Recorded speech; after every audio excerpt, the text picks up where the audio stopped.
I think we see Asia as where the growth is, and much of the rest of the world where we might want to hope to maintain market share and a steady level of engagement. But if we want growth, we have to be looking at Asia.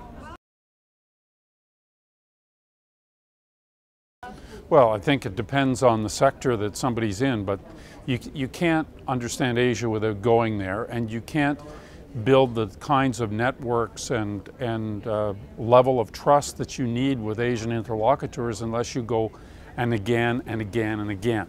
So there's a need to make multiple visits. There's a need to figure out an appropriate strategy for how you would enter that market if that's the intention, including, do you use a stepping stone? Do you go through, say, Singapore or Hong Kong if you want to go to China? Or how do you find appropriate partners? How do you evaluate them?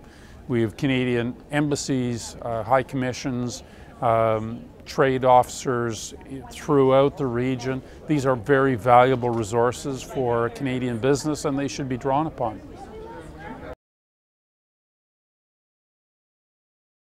The biggest challenge for Canadian business is the 10,000-mile challenge. It's a long way, it's a lot of time zones, it's different languages, legal systems, customs, and there's no getting around it. That is a barrier. It's one of the reasons Australia does better in Asia than Canada does. They're closer and they're more oriented to it. The second challenge, I think, is that we have a tendency to rely on the close and familiar. That is, we have a big market in the United States.